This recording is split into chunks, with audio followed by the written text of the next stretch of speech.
Hola, soy Marco Antonio Merino y aquí inicia El Cliente. Último programa del año, se nos va el 2025 y hay que agradecer principalmente por haber tenido la dicha de un año más, llegar a sus hogares, a sus empresas y haber aportado con un granito de arena a impulsar las buenas prácticas del empresariado y del país. Como ya es una cábala para nuestro programa y además porque podemos analizar diversos aspectos de la economía. En una grata entrevista estará con nosotros el economista Jorge González Izquierdo, con quien hablaremos de lo que nos deja el 2025 en materia económica, los retos del 2026, sobre todo en un contexto electoral. Pero antes vayamos a nuestro tema del día. El tema del día está referido a las reflexiones que nos deja el 2025. Estamos terminando el año y realmente deberíamos hacer en tres partes esta reflexión. La primera parte, casi como el milagro peruano macroeconómico. Impresionante las cifras del 2025. Tenemos reservas internacionales por alrededor de los 91 millones de dólares, una inflación controlada al 1.8% aproximadamente a nivel anual, un tipo de cambio estable, con una moneda muy sólida que es la envidia de América Latina, unas exportaciones que están por encima de los 85 millones de dólares, récord histórico. Este análisis y esta reflexión de los elementos y las cifras macroeconómicas nos debe ver que estamos en un país que realmente es viable y que es un país que ha crecido a punche realmente de sus empresarios, de esta agroexportación que también ha batido récords históricos. El empresariado del país, que genera el 80% de las inversiones en este país, realmente ha hecho una labor extraordinaria con respecto a este año. Las exportaciones del sector minero han sido importantes y tenemos un país estable económicamente. ¿Cuál es el otro lado de la medalla?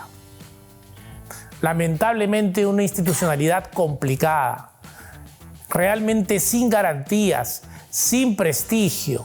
No confiamos en ninguna de nuestras instituciones. Un poder legislativo destrozado, una clase política terrible, presidentes cada año. Hemos batido también récords en presidentes. Tenemos ahora un presidente de transición. Tenemos un poder legislativo que lo único que ocurre es que definitivamente parece que legisla para intereses propios y no para intereses del país.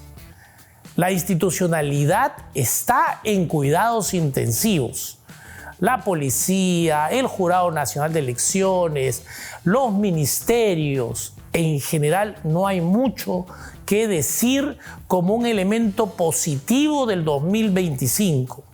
Y tenemos que realmente ponernos a pensar si queremos mantener a este cáncer que lo único que nos hace es parar nuestro crecimiento. Vamos a cerrar este año con un crecimiento aproximadamente del Producto Bruto Interno del 3.2, 3.3, según los analistas. Si no tuviéramos este peso que nos da la política, lamentablemente estaríamos cerrando un 5% o tal vez más, cerrando la brecha de pobreza del país. Necesitamos proyectar a un 2026 y saber pensar.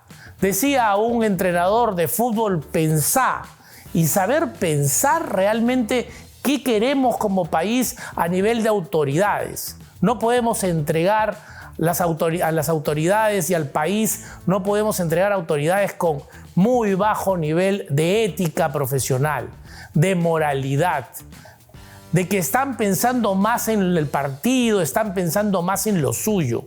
Tenemos unas elecciones que baten récords, de récord mundial, debe ser, de la cantidad de presidentes, casi 40 presidentes o candidatos a la presidencia. Tenemos que cambiar. El otro lado de la moneda está en buscar realmente recuperar lo que tiene el peruano. Ese peruano que es punch, ese peruano que es innovador, ese peruano que es además amable, ese peruano con la historia y el país tan hermoso que tenemos. Un país de costa, sierra y selva que con su diversidad realmente tiene una potencia. ¿Qué es lo mejor del Perú? Lo mejor del Perú está en su gente, en la gente buena, en la gente honesta, en la gente que quiere un mejor futuro para sus hijos. Ese Perú debemos rescatar con miras al 2026.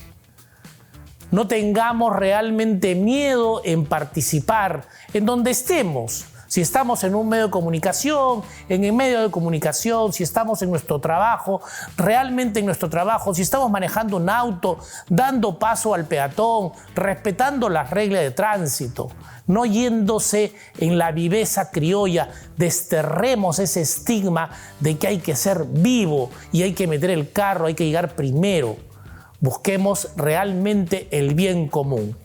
Solo así realmente tendremos un mejor 2026. Pensemos en las autoridades que tenemos que hacer, analicemos, busquemos informarnos, busquemos discernir por quién vamos a votar, no solo a nivel presidencial, sino cuál es el equipo que ese presidente trae, cuáles son esos congresistas que hay que revisarlos prácticamente hasta como radiografía en su ADN para saber que estamos votando por gente que es la mejor que puede tener el Perú. No podemos contentarnos con un profesional congresal de medio pelo. Tenemos que tener las mejores personas en estas instituciones que están en cuidados intensivos. Feliz 2026. Depende de todos nosotros. Ahora vámonos al pulso del mercado.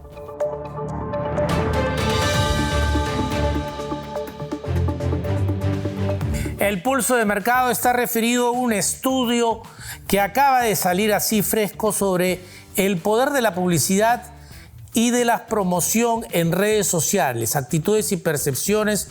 Esto es un estudio de Ipsos de manera importante, exclusivo para nuestro programa. El veredicto del pulgar, el video corto, es la opción que de alguna manera se genera en las redes sociales. Videos cortos, los que salen en Reels, en TikTok, en Short, son formatos que llaman mucho más la atención. En un 66% la gente indica que es lo que prefiere. Ahora, los formatos que prefieren son los anuncios que pueden omitir o saltar después de 5 segundos en un 59%. Esto es complicado porque para efecto publicitario la gente está buscando videos muy cortos y donde el mensaje definitivamente como que no terminas tú de desarrollarlo. Y eso es importante para ver cómo definitivamente uno maneja el tema de las redes sociales. Anuncios de videos que se muestran antes, durante o al final de otro video de YouTube o Facebook, 35%. Anuncios muy cortos que no se pueden saltar en un 31%. Publicaciones con una imagen o secuencia de imágenes, 31%. Anuncios interactivos, encuestas, juegos, 25%. Transmisiones en vivo, los live, los famosos live, un 22%. Y los stories, fotos y videos que duran 24 horas, un 20%. Ahora, sobre la preferencia, habíamos hablado de los anuncios que puedes omitir o saltar después de 5 segundos, 59%. Anuncios muy cortos, 31%. Anuncios que eliges ver cambio de una recompensa, o sea, vidas extras o acceso de juegos, 25%. Y ninguno, porque todos me generan el mismo nivel de rechazo, también hay gente, un 14%. Más allá del producto, el contenido que realmente conecta con la audiencia. ¿Cuáles son estos contenidos más allá del producto que conectan con la audiencia?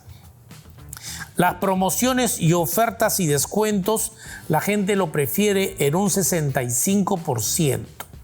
todo lo que es este tema de ofertas, descuentos, promociones, son los más atractivos, porque definitivamente pues, la dopamina está ahí, como lo hemos hablado en anterior programa, en su momento, y la gente busca estos estímulos.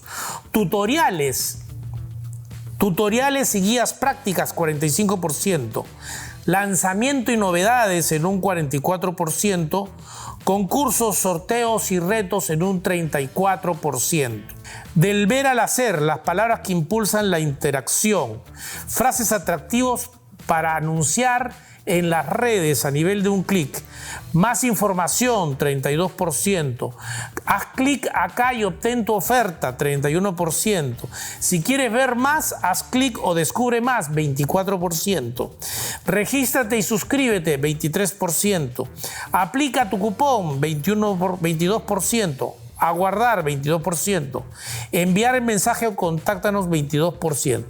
Esto tiene que ver con la conversión inmediata, generación de leads y compromisos, interacción y descubrimiento. Interesante porque nos orienta para toda la parte de marketing digital. Este estudio de Ipsos, que se ha hecho 800 encuestas en todo el Perú, hombres y mujeres de 18 a 70 años, de los niveles socioeconómicos A, B, C y D. Vámonos a un corte y retornamos aquí en su programa El Cliente.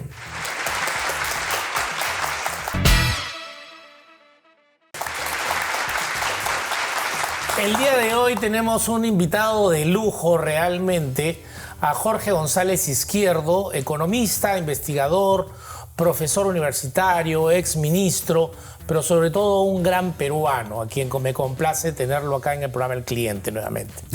Bienvenido nuevamente. No, muchas gracias por la invitación. Jorge,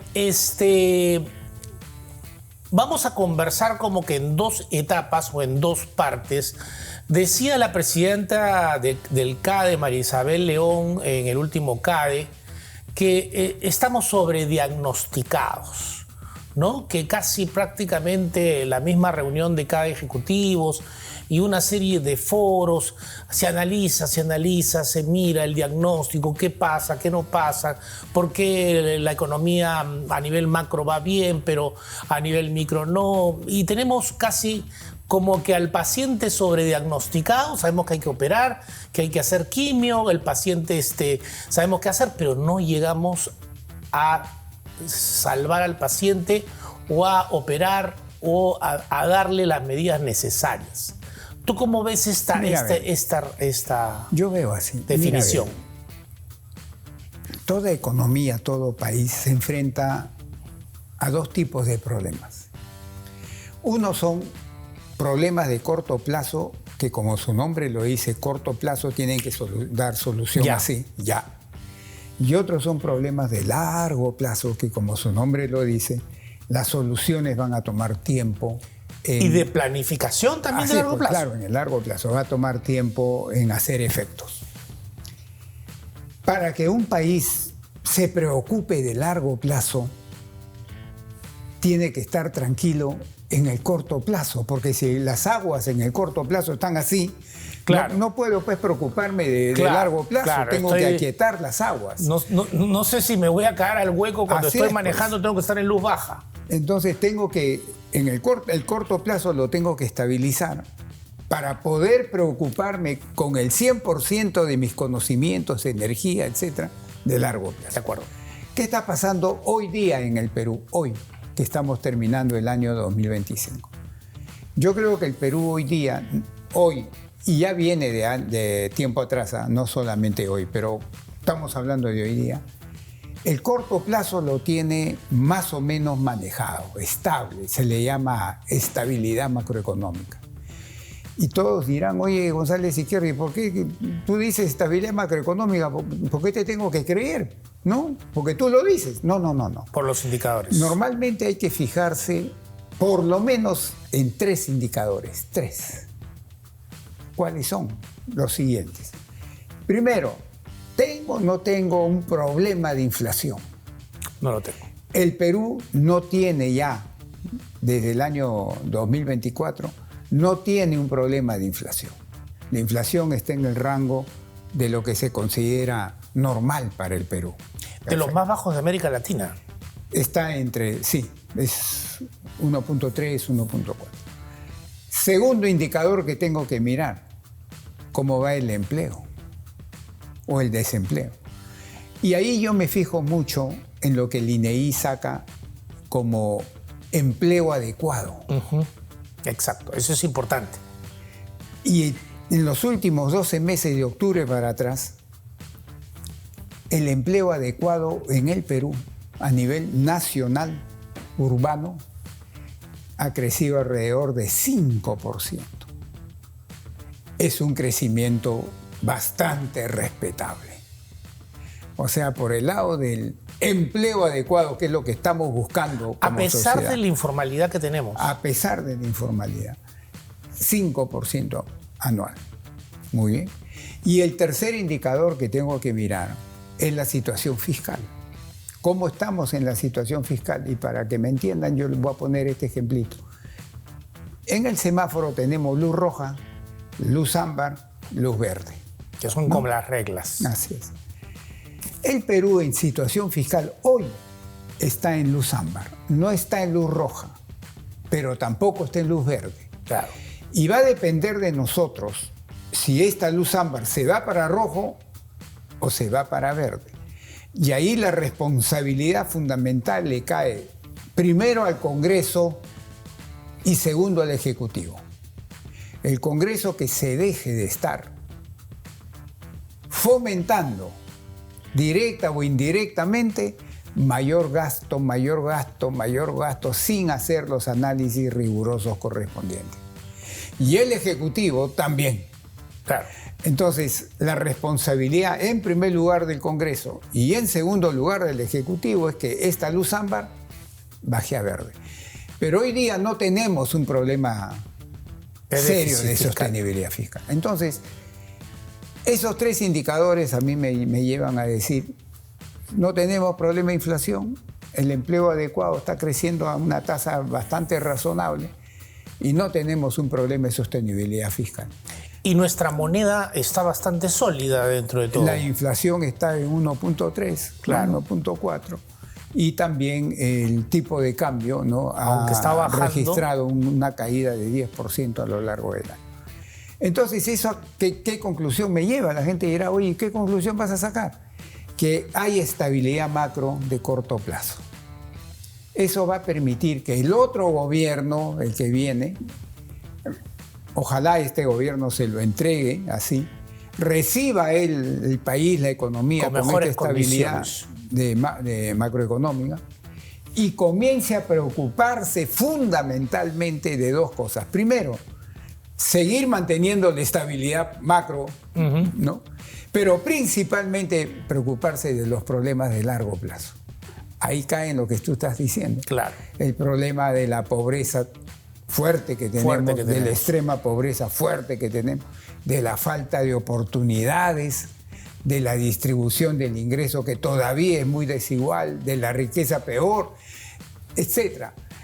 Entonces el gobierno, teniendo una estabilidad macro, puede destinar sus esfuerzos principales a preocuparse de estos problemas de largo plazo, la inseguridad ciudadana e institucional, porque no podemos seguir con las instituciones que tenemos, que se están comportando como gelatina. Exacto. Hoy día dicen sí, mañana dicen no, y encima no les hacen caso, bueno, en fin. Entonces, para afrontar esos problemas, tú tienes que tener el mar quieto. Claro. Lo tienes hoy día. Preocúpate de largo plazo. Esa va a ser la responsabilidad de los candidatos, Jorge, y del próximo gobierno. Has hablado de que tenemos las instituciones como gelatina, sí, claro, pero todo el tema institucional, llámese poder legislativo, poder judicial, la policía, el poder ejecutivo, en general las alcaldías, los gobiernos regionales, toda la institucionalidad que tiene que realmente actuar y que tiene que ser profesional, está en crisis. Sí. Está en crisis, una crisis tremenda. Y eso implica definitivamente que podamos tener una información importante para que el voto sea más responsable y que podamos votar realmente por gente capaz. No que ahora vienen pues los payasos a querer estar en el Congreso o cualquier persona sin preparación a querer postular porque tiene popularidad, ¿no? Yo siempre digo esto, Marco Antonio, mira. Un proceso de elección es como un espejo. Acá está el espejo y el espejo refleja, acá está la gente. El espejo refleja a las personas, a la gente que está acá. Este espejo no puede distorsionar a este segmento de gente que está acá. No lo puede distorsionar porque simplemente refleja. ¿Qué pasa en el Perú? Que estas personas, la sociedad, no digo al 100%, pero sí con segmentos muy apreciables, son segmentos que no razonan mucho a la hora de elegir un político, un senador, un diputado, un presidente de la República, ¿no? O etcétera. O en los partidos políticos, sus cuadros políticos. Entonces, este espejo lamentablemente va a seguir reflejando eso. Y esto no se cambia de la noche a la mañana, lamentablemente. Va a tomar años cambiar esto. Y mientras no cambies esto, el espejo va a seguir reflejándolo. Claro. Y cuando lo refleja, eso es los resultados de las elecciones que vamos a seguir De acuerdo teniendo. contigo. ¿Crees que lo que también nos está ocurriendo, Sí, que claro. necesitamos una responsabilidad los ciudadanos con profesionales y capacitados en incursionar también el tema Pero político? mira, para que gente que hasta el día de hoy dice la política no. En el sector privado estoy... ¿Para qué me va a complicar la vida? Es verdad, Me va a meter es al verdad. sector público, a la política. Es verdad. ¿Sabes por qué ocurre eso desde mi punto de vista? Porque falta liderazgo. Falta un líder que salga en el Perú. Uno. Que irradie liderazgo. Esta confianza. Que irradie compromiso. Que irradie seguridad. Y vas a ver tu gente que hasta ahora está mirando así y dice, de repente con él voy. Porque y ese líder no lo veo. Ese ejemplo que acabas de comentar es lo que pasa en el BCR. Hay un líder, claro, y tienes unos cuadros de profesionales técnicos de primer muy nivel. competentes. De Entonces, primer nivel. Ahora, decía un presidente, y voy con esta primera parte de análisis, que decía, necesitamos que chorree y no chorrea. Decía un presidente que hoy día está preso. Sí, sí. ¿No? Pero durante todo su mandato decía hay que la economía chorrea y no chorrea y todo. Pero en parte tenemos un problema en que nuestra regionalización famosa, que a nivel de intención no ha dado los y de resultados propósito esperados, fue sí. interesante, no ha dado los resultados, No ha dado. teniendo dinero para poder generar en las regiones una prosperidad. Mira, acá el peruano de a pie dice esto. Acá viene González Izquierdo y me dice que hay estabilidad macro, que la inflación, que por acá, que por allá, ya. Pero no me baja a mí, dice, yo no siento mucho eso. Claro. Y yo le doy dos explicaciones principales a eso. Y te voy a poner dos ejemplos para que se entienda fácil. Yo estoy en una fila frente a un semáforo y el semáforo está rojo. Todos vemos el semáforo rojo, entonces todos los carros están parados. Y yo estoy, por ejemplo, en cuarto o quinto lugar ahí. Luego el semáforo se pone verde y por unos segundos yo veo el semáforo verde, pero yo no me muevo. ¿Por qué? Porque primero tiene que haber una secuencia para que me llegue a mí y pueda moverme. Exacto. Pero por unos segundos yo digo, oye, está rojo, ¿y por qué yo no me muevo? ¿Por qué no me llega? Los frutos de un crecimiento no es que lleguen al 100% de la sociedad así. No. Toma tiempo en llegar. Solo que en el caso de la vida real no son segundos, pueden ser varios trimestres. Y la segunda variable que hay que tomar en cuenta, Marco Antonio, es la distribución del ingreso. Si tú tienes una sociedad con una desigual distribución del ingreso como la peruana y peor de la riqueza, cuando tú tienes un crecimiento, no baja. No llega. O si llega, llega poquito. Eso reclama la gente. De acuerdo. Entonces, Jorge, si no mejoras, sí, no mejoras la distribución del ingreso y de la riqueza, los frutos del crecimiento no van a llegar con la impotencia, la magnitud que se espera. Te agradezco mucho este análisis y ahora vamos a un corte comercial, pero me gustaría que en el próximo bloque hablemos de qué posibles soluciones podemos dar con miras a estos políticos para que el país pueda mejorar, porque estamos en un programa empresarial, pero el sector empresarial no puede estar desligado de lo que ocurre en el país. No debe. No debe. Entonces, vámonos a un corte comercial y regresamos con Jorge González Izquierdo.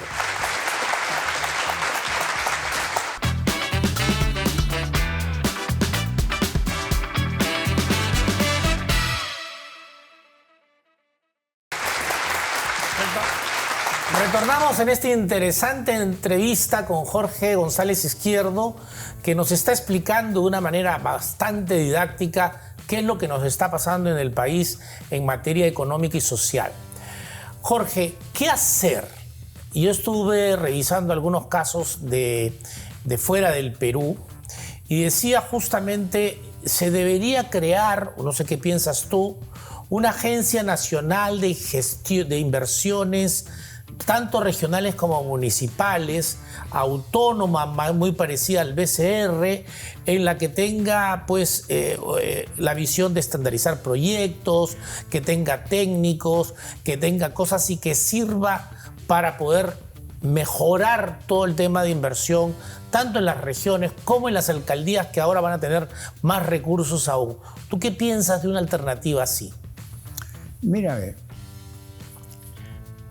Uno de los motores, no el único, pero uno de los motores de crecimiento que te explica, ¿no? Porque a veces la gente dice, oye, ¿por qué crece una economía? ¿No? Una economía crece porque tiene motores como un carro, claro, que lo hace avanzar, hace crecer a la economía. Y uno de esos motores de largo plazo es la inversión. Pero la inversión en el Perú lo hacen dos. ¿Quiénes? El privado y el público. El grueso lo hace el privado. Por ejemplo, la inversión en tiempos normales es 20% del PBI, de los cuales 15 puntos lo hace el privado y 5 puntos lo hace el sector público, ¿no? Entonces, si tú vas a mantener un sistema de mercado, tú no puedes meterle la mano al sector privado. Las decisiones de inversión de ellos están en función de sus intereses. De acuerdo. Lo que tienes que crear para que esas decisiones de inversión del sector privado asignen bien los recursos escasos del Perú, del país, es que la situación macro esté estable, esté transparente. No, muy bien. Y en el sector público ahí está el problema, porque aun cuando es solamente 5 puntos porcentuales del PBI, pero pesa, claro, no es moco de pavo, pesa. Claro. Ahí es que algunas experiencias de otros países ayuda mucho, ¿no?, en esta idea que tú estás poniendo, que es la de crear de repente una institución, ¿no?, que galvanice, asigne bien los recursos que el sector público a nivel ejecutivo, región, mira, hoy día alrededor del 60% de la inversión pública lo hacen las regiones y las municipalidades. O sea, el grueso lo hacen allá. Claro. Alrededor del 40% lo hacen acá, o sea, el ejecutivo. Entonces, el problema está allá. Entonces, hay que remediar ese problema para que la asignación de los recursos sea la óptima, la adecuada. Exacto. Y ahí hay que ver qué figura institucional hay que buscar para garantizar eso, básicamente en el sector público. Se han creado dos instituciones hoy día que estaban funcionando mal y hoy día están funcionando mejor, que es Obras por Impuesto. Sí, que es una muy buena medida. Y APP, las asociaciones públicas privadas. ¿No? Pero estuvieron funcionando mal, hoy día están funcionando mejor. Entonces, por ejemplo, ahí tiene dos instituciones que habría que potenciar, para que funcionen óptimamente en el tiempo. Claro, porque te encuentras con casos que, por ejemplo, alcaldes que te hacen parques de dinosaurios o grandes esculturas, con unas inversiones donde tú tienes que empezar a agarrar y decir, ok, mira, los gobernadores regionales o los presidentes regionales y las alcaldías se van a dedicar a tener obras que impacten a la población, sí, claro, como salud, educación, la iluminación, y el gobierno central en grandes obras, ¿no? Carreteras inmensas que interconecten. Estuve hace poco en Iquitos si hay problemas de infraestructura, pero grande, importante. Sí, ¿no? En Loreto es terrible. En Loreto es terrible. Entonces, esas cosas que son, de alguna manera, cuando decimos qué hacemos, que son tan claras, debería ser como parte de la cartera el qué hacer, porque prometer, ahorita que estamos en candidatos políticos, mejorar la educación, mejorar la salud, eso lo puede decir cualquiera, pero el cómo es el tema. Mira, hace poco me preguntaste tú, ¿qué tiene que hacerse en el largo plazo? Desde mi humilde punto de vista, lo que tiene que hacerse en el largo plazo, primero es que tiene que haber, mira, nada va a funcionar si no hay un líder. Eso es pero verdad. Un líder de verdad, que debe ser el presidente de la República. Con este líder, amalgamando gente competente, ¿no? Con un buen equipo. Claro, ¿no? Por eso te digo, tiene que ser capaz de llevar o de hacer profundas reformas estructurales en el Perú. Y subrayo lo de profundas. En educación, en salud, el Estado, las instituciones, la infraestructura, que tenemos un déficit a nivel nacional bien grande. Este líder tiene que ser capaz de hacer profundas reformas estructurales en las que vas a pisar un montón de callos. Por eso yo enfatizo lo del líder, tiene que ser fuerte. Porque cuando pisas callos te van a querer tumbar. Eso lo hemos visto 100 veces acá en el Perú. Claro. Entonces, esa es la única forma de... Mira, hoy día en el Perú, yo creo que es sensata es esta cifra que voy a dar. El crecimiento potencial hoy día de la economía peruana es 3%, alrededor de 3% al año. Como yo digo, no nos alcanza ni para el té. No, pues. Desde mi punto de vista, este crecimiento potencial de alrededor de 3% es casi como debe piloto subir automático. A 6%. Exacto. Pero brincar de 3% a 6% de crecimiento potencial, tienes que hacer estas profundas reformas. Si no haces estas profundas reformas estructurales... No lo puedes hacer. No lo puedes generar. Ahora, volviendo, o sea, estos temas del qué hacer. ¿Qué pasaría si nosotros construimos todas las personas que quieren entrar a un puesto como presidente gobernador, alcalde o congresista? Previamente tienen que entrar a una capacitación antes de ser elegido. Y empezamos a tratar, cuidando la democracia, profesionalizar un poco para que cuando entren por lo menos sepan la Constitución, ¿no? Por lo menos sepan cosas. Claro, o por lo menos, pero eso es muy difícil asegurar eso, que tengan asesores competentes. Pero si los asesores les cortan las uñas a los congresistas. Por eso pues te digo, ¿cómo aseguras esas cosas? O que los asesores sean designados por el Congreso y no por el congresista. Tendría que haber, o que pase por un tamiz. Por un tamiz. Que el congresista proponga. Y como cuando en una empresa te ponen los currículos. Y no pase por la Oficina de Recursos Humanos del Congreso, sino ver qué institución se crea de para profesionales que estos idóneos. Sean profesionales idóneos, porque nadie sabe todo de todo, pues es mentira. Exacto. Pero tengo que tener el sentido común de rodearme con gente que sí sabe bien de esto, pero sabe bien, tiene experiencia, conocimiento técnico, para que yo, aun cuando no conozca el tema bien, con esa asesoría puedo tomar buenas decisiones. Yendo a temas, y es un tema crucial el que acaba de contar, y hay que hacer algo con la juventud si es que queremos actuar y tener futuro. Sin embargo, también hay todos los temas de tecnología, de digitalización, de la inteligencia artificial, que eventualmente podría ayudarnos a una mayor transparencia para evitar otro flagelo que tiene el país, que es la corrupción. Licitaciones digitalizadas o digitalizaciones en línea con bases totalmente transparentes.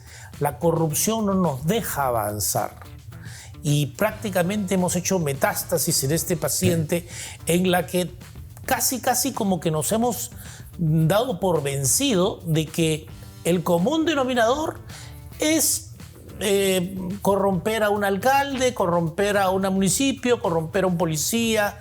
¿Por qué? Porque eso prácticamente se ha institucionalizado. ¿Cómo podemos avanzar con el tema de la corrupción así? Mira, la corrupción es el cáncer de una sociedad primero y el cáncer de una economía después. La otra vez vi un informe del Banco Interamericano de Desarrollo que calculaba el costo de la corrupción para América Latina y estaba en el orden del 4 o 5% del PBI latinoamericano. Una barbaridad de dinero, lo que la corrupción cuesta. Pero como tú bien has dicho, voy a decir algo que es fuerte, pero yo lo conozco, porque yo lo siento. Claro. La corrupción está extendida en la sociedad peruana. Extendida, eso no quiere decir que todos, no, pero está extendida en la sociedad peruana. No solo en el sector público, también en el sector privado. Cuando alguien compra un celular, Jorge, robado o un chip, estás alimentando la delincuencia. Así es, pues tú vas y lo compras. Exacto. Entonces estás ayudando a eso. Entonces la corrupción se ha extendido lamentablemente en la sociedad. Y el remedio, yo no creo que el remedio sea solamente golpear, chaparte, meterte preso. Eso viene de la casa, Marco Antonio. Sí. Eso viene desde niñito, de mi papá, mi mamá, mis hermanos mayores. Porque si yo veo en mi casa que mi mamá, mi papá o un hermano mayor es corrupto, y yo crezco ahí en ese ambiente, para mí va a ser normal. Es normal. Entonces, la casa también es fundamental para mí en el tema de la corrupción. De acuerdo.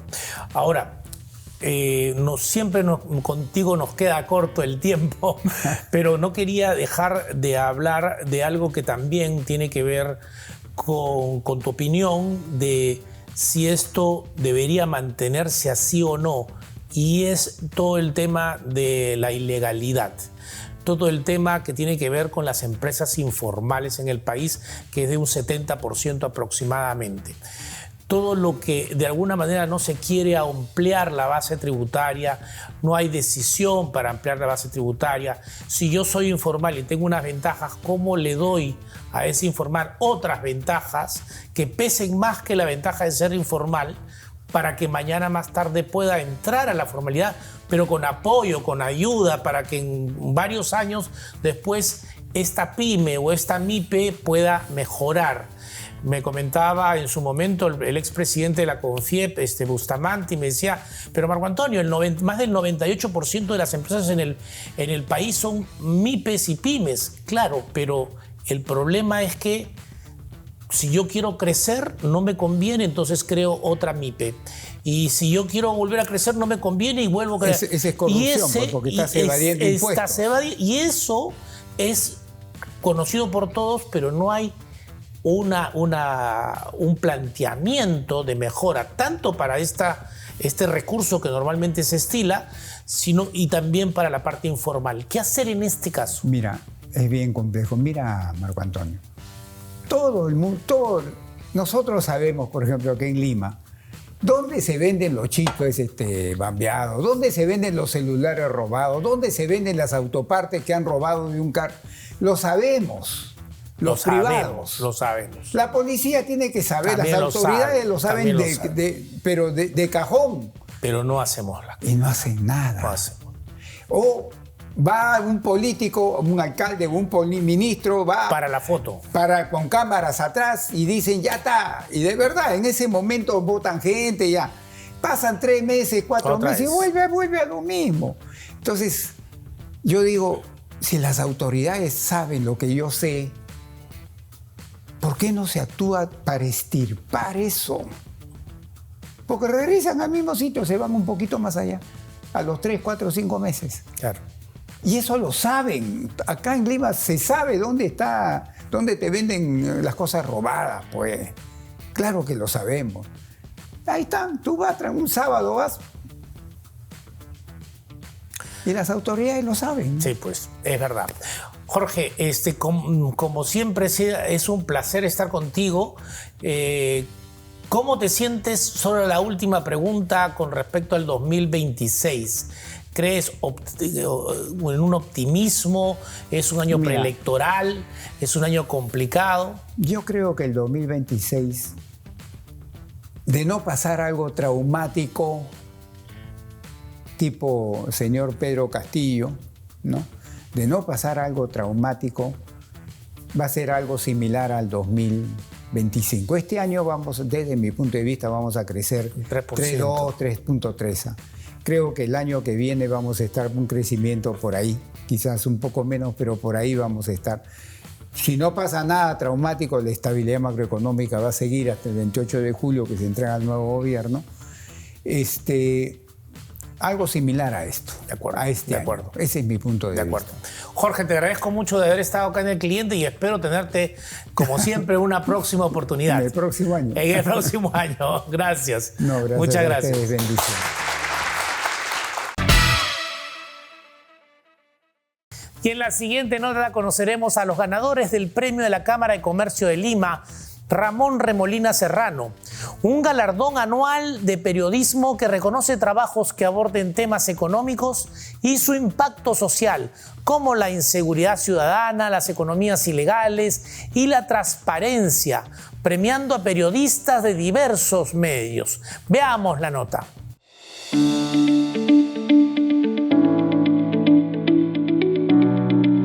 Desde la Cámara del Comercio de Lima se realiza la entrega del 21º Premio Anual al Periodismo Ramón Remolina Serrano, que tiene como eje principal en esta edición las economías ilegales y su impacto en el futuro del país. Y el cliente ha llegado para saber cómo impacta este tema en la agenda periodística nacional.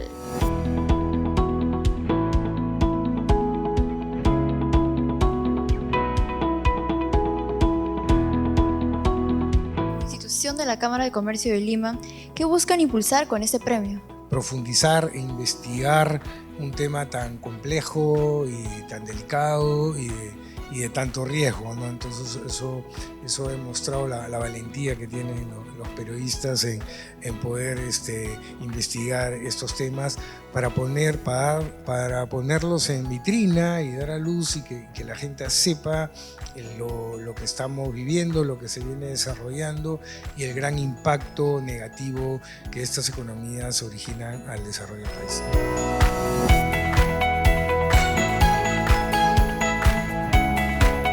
Encontramos con José Vázquez, periodista de Latina Noticias, quien ganó el primer puesto en documental. ¿Qué tal? ¿Cómo se encuentra el día de hoy?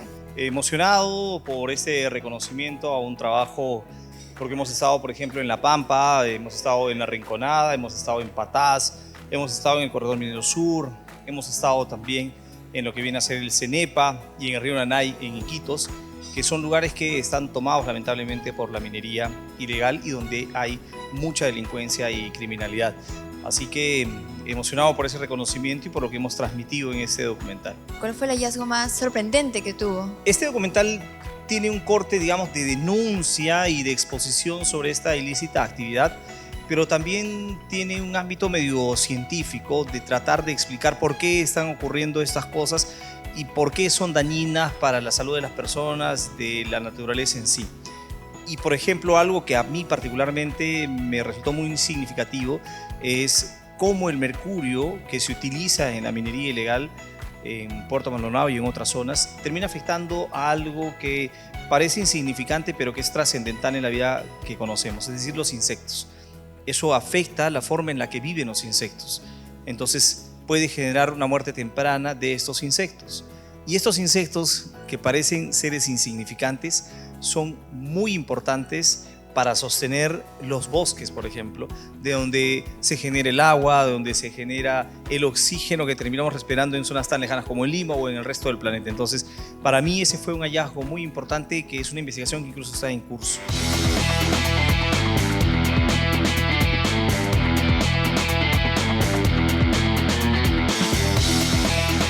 Muy contento de haber participado como jurado en esta edición 2025 de los premios al periodismo de la Cámara de Comercio, unos premios que se entregan anualmente en esta institución y que sobre todo tratan de destacar las mejores prácticas del periodismo en los diferentes ámbitos y formatos. Coméntenos, ¿qué criterios fueron fundamentales para elegir las mejores investigaciones? En esta oportunidad nos hemos centrado mucho en las economías ilegales, en reportajes que tienen ese tipo de enfoque, y la verdad que hemos tratado de enfocarnos más de los más de 40 trabajos que han llegado, de verdad que todos son de altísima calidad. De hecho, hoy día en la premiación hemos podido ver cómo los reportajes como los de Latina, de América Televisión, ¿no? y otros canales han destacado dentro de los más de 40 trabajos que se han presentado, y principalmente por el enfoque que se le ha dado a cada uno de los reportajes, la data que se ha considerado y también algún tema innovador que se haya presentado dentro de estas ediciones. Bueno, muy contento por lo que significa estos reconocimientos para nuestro trabajo como periodistas de investigación. Yo trabajo en Cuarto Poder y esta ha sido una serie de reportajes que se han elaborado en una zona muy complicada. Estamos hablando de la selva de Huánuco, donde la minería ilegal avanza sin control en complicidad con las comunidades nativas. Lo que produce el abandono de las autoridades o del Estado que no llega a estos lugares hace que las comunidades se pongan al servicio de los ilegales por el dinero que les pagan, sin importar que destruyan su medio ambiente, como es el bosque primario totalmente deforestado, convertido en piscinas de agua con mercurio. Como dijo el presidente de la Cámara de Comercio, la minería ilegal en el 2025 ha movido 12.000 millones de soles, 7 veces más que el narcotráfico. Por eso es vital que los periodistas de investigación en tribunas como Cuarto Poder o otros dominicales toquemos esas temáticas, ¿no? ¿Y qué retos implica hacer una investigación de ese tema? Bueno, comprometerse, salir de tu zona de confort, viajar al lugar, viajar a la zona que está afectada y poder realizar un informe. Ese es el mayor reto, ¿no? Y salir tranquilos de ahí.